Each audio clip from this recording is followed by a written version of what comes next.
بسم اللہ الرحمن الرحیم الحمد للہ رب العالمین والصلاة والسلام علی اشرف الانبیاء والمرسلین۔ تفسیر جلالین کے اسباق کا سلسلہ ہمارا جاری و ساری ہے اور ہم دوسرا پارہ سورہ بقرہ پڑھ رہے ہیں۔ گزشتہ جو ہمارا درس ہوا تھا اس کے اندر ہم نے جو آیت پڑھی تھی کہ اللہ تبارک و تعالی نے مردار حرام فرمایا، خون حرام فرمایا اور خنزیر کا گوشت حرام فرمایا۔ اس کے بعد ذکر کیا گیا تھا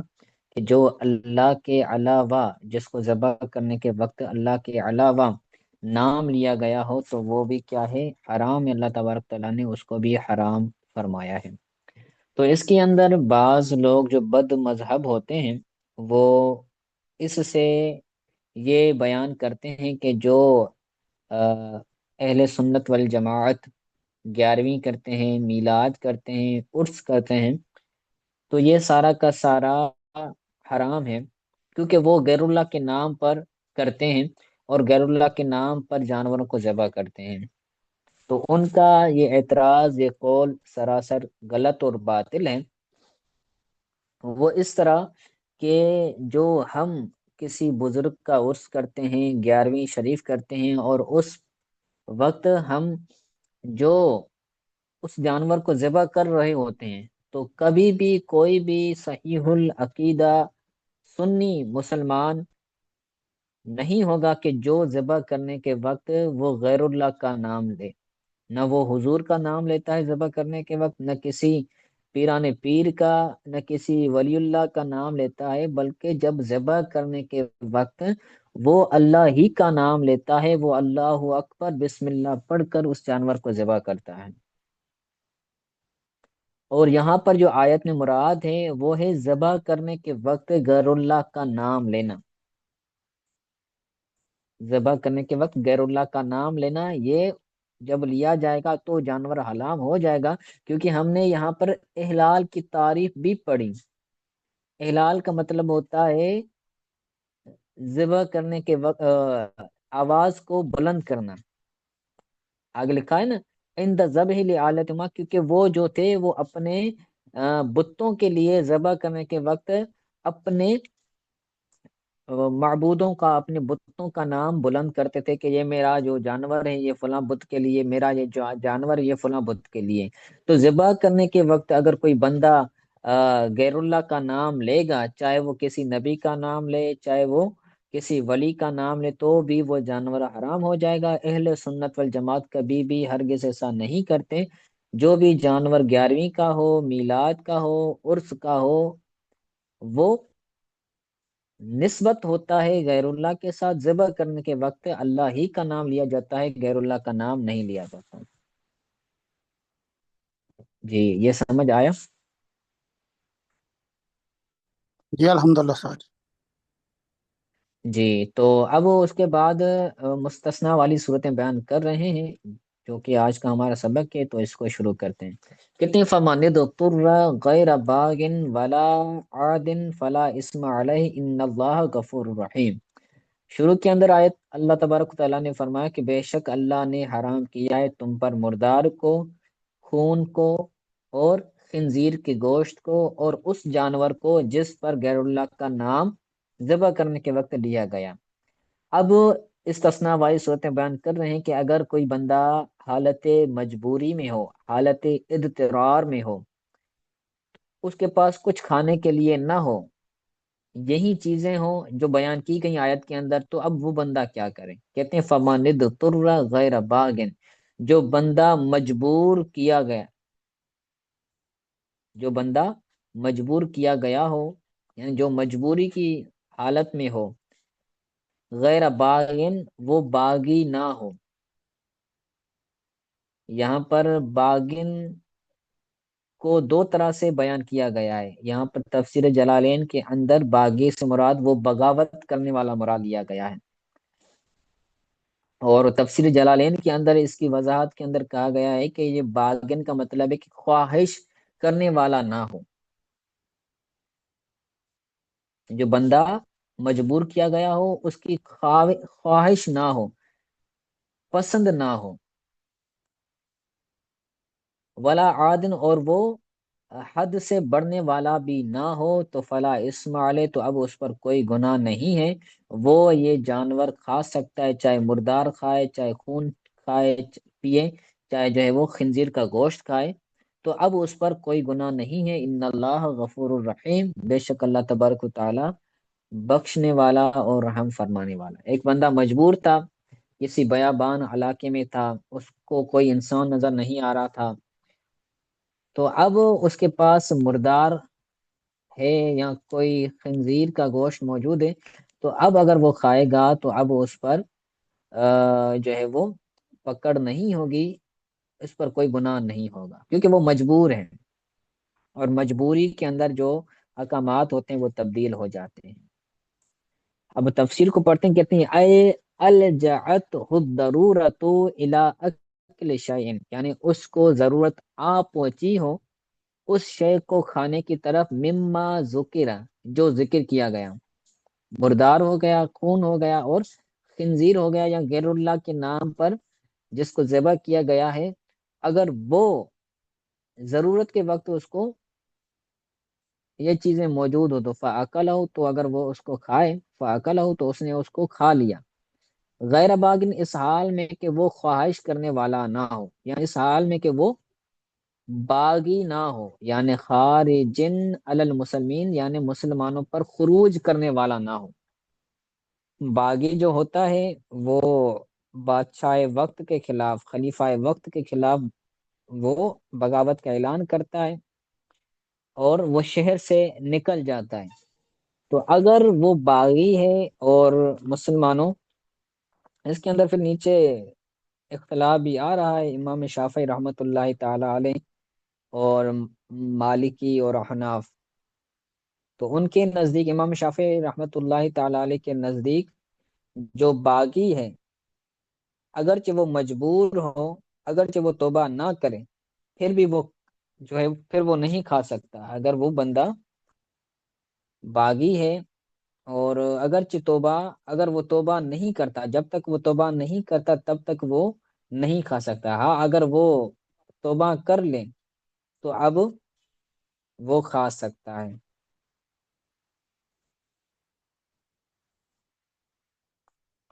تو اس کے اندر غرض مفسر ہوگا خارجن علی المسلمین کے اندر معنی مرادی بیان کرنا، اور جو پیچھے تھا الجات ہو ضرورت الاکلشن، اس کے اندر غرض مفسر ہوگا آسان وضاحت بیان کرنا، آسان معنی بیان کرنا یا وضاحت کرنا۔ خارجی سے ساتھ ولا جی کیا آت، مراد ہوا؟ خارجی خارجی المسلمین مثال سے کے طور پر وہ مسلمان ہی نہیں ہے یا کیا؟ یعنی وہ مسلمان ہوتا ہے لیکن خروج کرتا ہے، خروج کرنے کا مطلب یہ ہے کہ وہ خلیفہ وقت کے خلاف ہو جاتا ہے۔ جی ٹھیک ہو، لیکن ہوں تو کہ میں چکر اس یا وقت کوئی نہ خلافت اب نہیں نہ ہے۔ اس وقت نہیں ہو سکتا ہے آگے چل کر ہو جائے، ممکن جی ہو، جی تو یہ اس حوالے سے ہے۔ جی جزاک اللہ۔ تو یہ یہاں پر تفسیر جلالین والی معنی بیان کی گئی، اور جو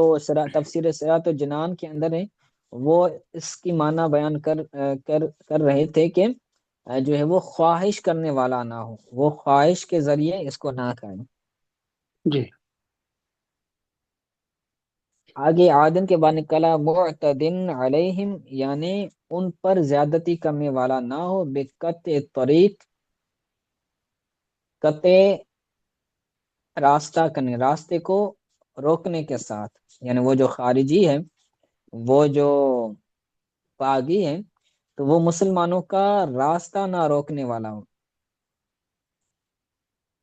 اگر وہ راستہ روکنے والا ہے تو بھی وہ نہیں کھا سکتا۔ غرض مفسر ہوگا معنی مرادی بیان کرنا۔ آگے کہتے ہیں فلا اسم علیہ، اس پر کوئی گناہ نہیں ہے، یعنی فی عقل ہی، اس کو کھانے میں کوئی گناہ نہیں ہے۔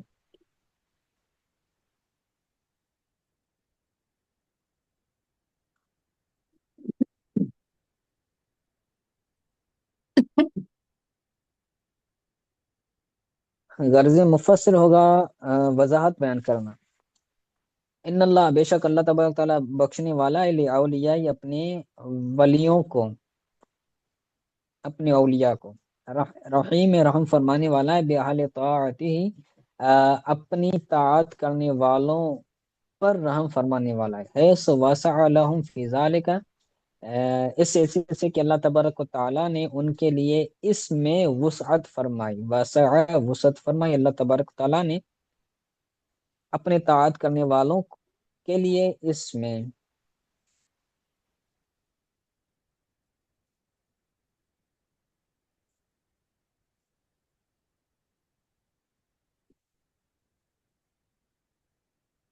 آگے کہتے ہیں وَخَرَجَ الْبَاغِي وَالْعَادِي، تو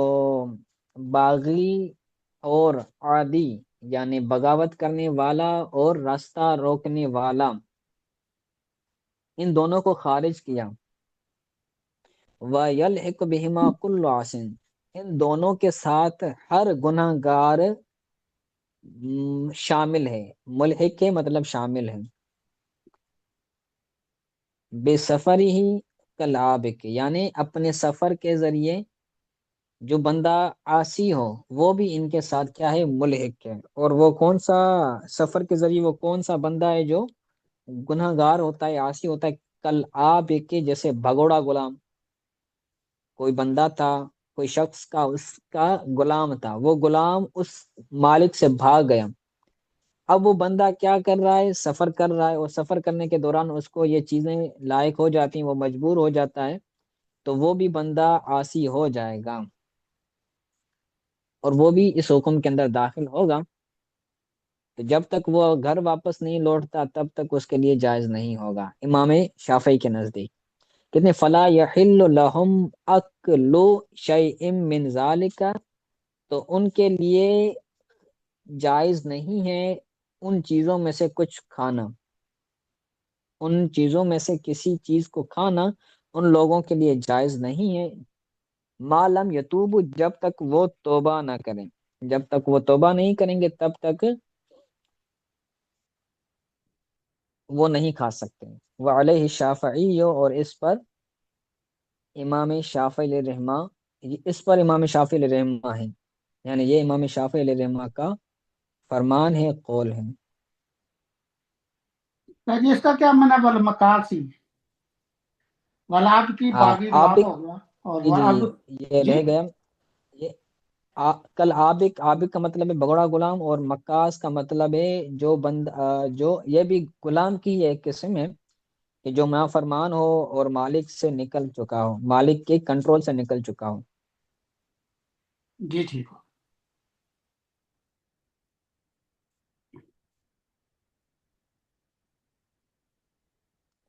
ٹھیک ہے، اس کے اندر غرض مفسر ہوگا وضاحت بیان کرنا۔ اب حاشیہ نمبر 10 ہے، تو آپ نیچے دیکھیں گے تو اس کے اندر احناف اور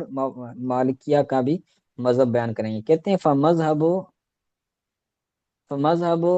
شافعی قدس سرہ العزیز ان العاصی بسفر لا یأکل من المیت، امام شافعی کے نزدیک یہ ہے کہ جو بندہ عاصی ہے سفر کی وجہ سے،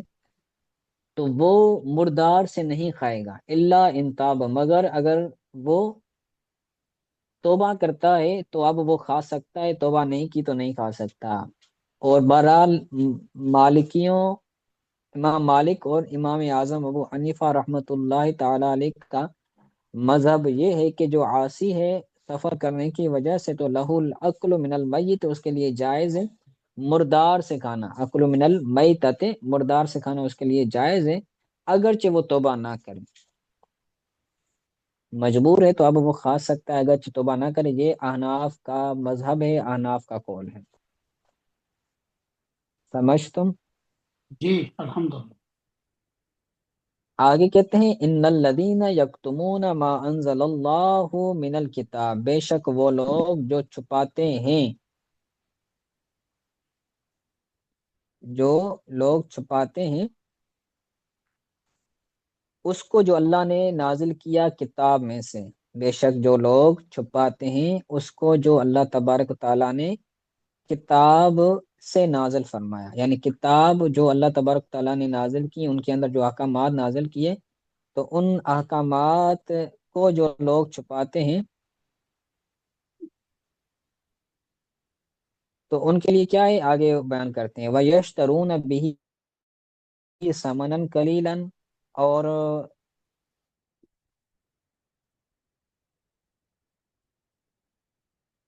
جو لوگ ان کتاب کے تھوڑے دام کو لیتے ہیں، یشترون مطلب لیتے ہیں،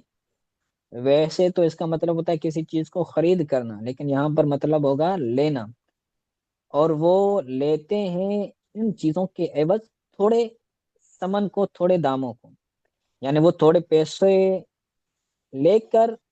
احکام کو بدل دیتے ہیں۔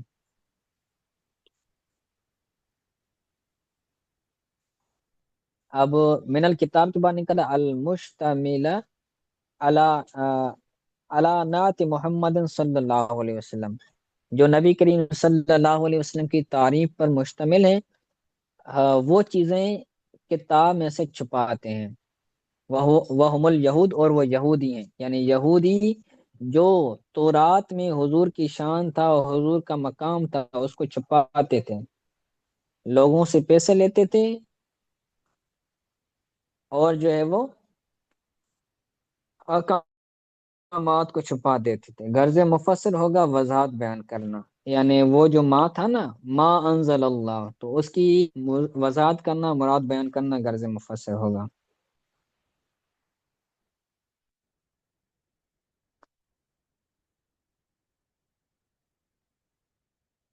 وَيَشْتَرُونَ بِهِ ثَمَنًا قَلِيلًا کے بعد نکالا من الدنیا یاخذونہ بدلہ من سلفتہم، یعنی وہ دنیا میں سے تھوڑا ساز و سامان لیتے تھے، پیسے لیتے تھے، یا پھر کوئی اور چیز لیتے تھے، تو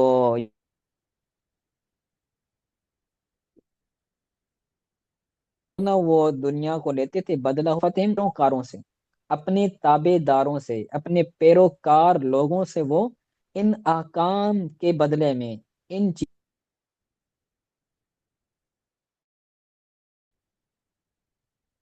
چیزوں کو چھپانے کے بدلے میں تھوڑا دام لیتا ہرون ہوں،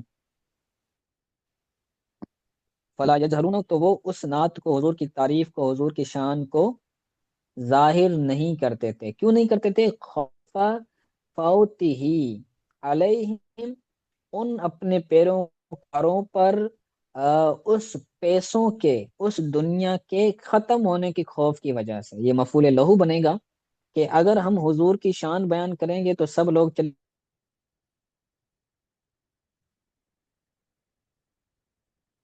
جائیں گے حضور کی بارگاہ میں، سب مسلمان ہو جائیں گے، ہم جو بنے ہوئے ہیں ان کو سردار بنے ہوئے، تو ہمیں پیسے کون دے گا؟ تو اس خوف کی وجہ سے، دنیا کے ختم ہونے کی خوف سے، وہ حضور کی شان کو، حضور کا نبی ہونا جو ان کی کتابوں میں موجود تھا، اس کو وہ چھپاتے تھے۔ تو اس کے اندر غرض مفسر ہوگا وضاحت بیان کرنا، تو جو کتاب اللہ میں احکام کو چھپاتے ہیں تھوڑے داموں کے بدلے میں، وہ آیتوں کو چھپاتے تھے، تو ان کے بارے میں کہتے ہیں اولئک ما یأکلون فی بطونہم الا النار، یہی وہ لوگ ہیں جو اپنے پیٹوں میں نہیں کھاتے، جو اپنے پیٹوں میں نہیں بھرتے مگر آگ، یعنی جو حضور کی شان چھپا کر، اپنے کتاب اللہ کے اندر جو احکامات ہیں اس کو چھپا کر جو لوگوں سے پیسے لے رہے ہیں، تو وہ جو اپنے پیٹ کے اندر ڈالیں گے تو وہ آگ ہی ڈال رہے ہیں، لِأَنَّهَا مَعَالُهُمْ، کیونکہ یہ ان کا معال ہے، معال کا مطلب ہوتا ہے کہ جو ان کا انتہا ہے، یعنی جو ان کو نصیب ہوگا، آخر میں جو ان کو نصیب ہوگا وہ آگ ہی ہوگی، یعنی وہ اسی حالت میں دنیا سے جائیں گے تو پھر ان کو آگ ملے گی، کیونکہ ان کا معال ہے، یعنی ان کا آخرت کا جو ان کا حصہ ہے وہ یہی ہے، یعنی وہ جہنم میں ہی جائیں گے، اس لیے یہاں پر انہوں نے فرمایا۔ اب ایک نسخے کے اندر مال ہے، یعنی بغیر مد کے، یہ نون لکھا ہوا ہے نا، معال کے اوپر چھوٹا سا نون لکھا ہوا ہے، اب بین ادھر جو ہے وہ آپ سائڈ میں دیکھیں گے تو نون کے ساتھ لکھا ہوا ہے مالہ، لِأَنَّهَا مالہ، ٹھیک ہے، تو اس کے اندر ایک نسخے کے اندر مال ہو ہے اور ایک نسخے کے اندر جو ہے وہ معال ہو ہے۔ تو مال کا مطلب ہوتا ہے کیونکہ وہ ان کا مال ہے، اور مال جو ہوتا ہے وہ پیٹ میں بندہ کھاتا ہے، پیٹ میں جاتا ہے، تو گویا کہ وہ ناحق ہے، تو وہ جہنم کی آگ ہی ہے۔ غرض مفسر ہوگا وضاحت کرنا۔ ولا یکلمہم اللہ یوم القیامت، اور اللہ تبارک تعالیٰ ان سے قیامت والے دن کلام نہیں فرمائے گا۔ ولا یزکیہم، اور نہ ہی ان کو پاک کرے گا۔ ولہم عذاب علیم، اور ان کے لیے دردناک عذاب ہے۔ یوم القیامت کے بعد نکالا یعنی غضبن علیہم، قیامت والے دن اللہ تعالیٰ ان سے غضب ناک ہونے کی وجہ سے کلام نہیں فرمائے گا۔ غرض مفسر ہوگا مفعول لہو بیان کرنا، اور ان کو پاک بھی نہیں فرمائے گا، یعنی یطہرکم من دنس الذنوب، گناہوں کی گندگی سے اللہ تبارک تعالیٰ ان کو پاک بھی نہیں فرمائے گا۔ غرض مفسر ہوگا آسان معنی بیان کرنا، اور ان کے لیے دردناک عذاب ہے، یعنی مؤلم معلم هو النار، یعنی درد دینے والا۔ علم کہتے ہیں نا، علم درد کو، تکلیف کو کہتے ہیں، اور معلم حمزہ کے ساتھ کہتے ہیں درد دینے والا، یعنی درد دینے والا دردناک ان کے لیے عذاب ہے، اور وہ کون سا ہے؟ ہوا النار، وہ جہنم ہے، وہ جہنم کی آگ ہے۔ غرض مفسر ہوگا علیم ان کی آسان معنی بیان کرنا۔ جی سمجھ آ رہا ہے؟ یہ الحمدللہ ساجی جی۔ جی ماشاء اللہ، آگے کہتے ہیں اولئک الذین اشتروا الضلالۃ بالہدی والعذاب بالمغفرۃ فما اصبرهم علی النار، یہی وہ لوگ ہیں جنہوں نے ہدایت کے بدلے گمراہی کو لیا۔ اشترو کا مطلب ہے خرید کرنا، تو یہ بھی کر سکتے ہیں کہ جنہوں نے ہدایت کے بدلے گمراہی کو خریدا، یعنی ہدایت دیکھ کر گمراہی لے لی۔ والعذاب بالمغفرت، اور مغفرت کے بدلے میں عذاب کو لے لیا، عذاب کو خرید لیا، یعنی مغفرت دیکھ کر عذاب لے لیا۔ فما اصبرهم علی النار، تو ان کو ما فما اصبرهم علی النار، تو ان کو، ان کا کتنا ہی ان کا صبر کا مطلب ہوتا ہے کسی چیز سے رک جانا، تو ان کے لیے رکنا نہیں ہوگا علی النار، جہنم پر۔ ایک معنی یہ بھی ہے، اور دوسرا معنی یہ کہ کتنا ہی شدید عذاب ہوگا ان کو جہنم پر۔ تو یہ پھر ما اصبر جو ہوگا، یہ پھر جو ہے وہ تعجب کے لیے ہو جائے گا، ما اصبرہم، یعنی کتنا ہی تعجب ہوگا ان کو جہنم پر، یعنی جب وہ جہنم میں ہوں گے تو ان کو تعجب ہوگا کہ ہم جہنم میں آ گئے، اور جو مومن مسلمان ہوں گے وہ جنت میں چلے گئے۔ تو آگے وضاحت آئے گی تو اسی کو سمجھ آپ کو آ جائے گا۔ آگے کہتے ہیں بالہدا کے بعد نکلا، یعنی اخذو بدلہ فی الدنیا، یعنی انہوں نے گمراہی کو ہدایت کے بدلے میں لیا، پھر دنیا، دنیا میں گمراہی کو لے کر، جو میں نے ترجمہ اشترو کا کیا لینا، انہوں نے گمراہی کو لیا، بدلہ ہدایت کے بدلے میں دنیا میں۔ غرض مفسر ہوگا آسان معنی بیان کرنا، اور مغفرت کے بدلے میں عذاب کو لیا، یعنی المعدد الم المعتد لہم فی الآخرت، اور ہمیشہ والی مغفرت کے بدلے میں عذاب کو لیا جو ان کے لیے آخرت میں تھا۔ لو لم یکتمو، اگر وہ نہ چھپاتے، جو احکامات تھے کتاب کے تو وہ اگر نہ چھپاتے تو ان کے لیے ہمیشہ والی مغفرت تھی۔ غرض مفسر ہوگا وضاحت کرنا۔ آگے اللہ نار کے بعد نکلا اے ما اشد صبرہم، یعنی ان کا کتنا ہی شدید روکنا ہوگا، ان کا رکنا ہوگا، ان کا کتنا ہی شدید رکنا ہوگا ان کا۔ وَهُوَ تعجیب للمؤمنین، اور وہ مومنوں کے لیے تعجب کرنا ہے، من ارتکابہم موجباتہا، ان کا جہنم کے موجبات کو ارتکاب کرنا، یعنی انہوں نے ایسی ایسی چیزوں کا ارتکاب کیا، ایسے ایسے چیزوں کا ارتکاب کیا، کاموں کا ارتکاب کیا کہ جن کی وجہ سے ان پر جہنم لازم ہو گیا۔ تو جب وہ مومنوں کو دیکھیں گے تو وہ کیا کریں گے؟ تعجب کریں گے۔ من غیر مبالات، بغیر کسی جو ہے وہ، موالات کا مطلب ہوتا ہے کسی سے کسی کے اندر رغبت رکھنا، بغیر کسی رغبت کے۔ وَإِلَّا فَأَيِّ صبر لَهُمْ، اگر اس کو تعجب والی معنی مانے تو یہ پھر پیچھے والی معنی ہو جائے گی، اور اگر تعجب والی معنی نہ مانے فَأَيِّ صَبْرُهُمْ لَهُمْ، تو پھر یہ بن جائے گا ما جو ہے وہ نافیہ استفہامیہ، فَأَيُّ صَبْرُهُمْ لَهُمْ، یعنی ان کے لیے کون سا رکنا ہے۔ ٹھیک ہے، تو غرض مفسر ہوگا اس کے اندر تفسیر بیان کرنا، وضاحت بیان کرنا۔ ٹھیک ہے، یہ سمجھ آ رہا ہے؟ جی استاد جی۔ چلیں پھر اس کو یاد کیجیے گا اچھی طرح سے۔ آج کے لیے اتنا ہی، سبق کافی ہے، اگر کوئی بات آج کے سبق کے حوالے سے سمجھ نہیں آئی تو پوچھ لیں۔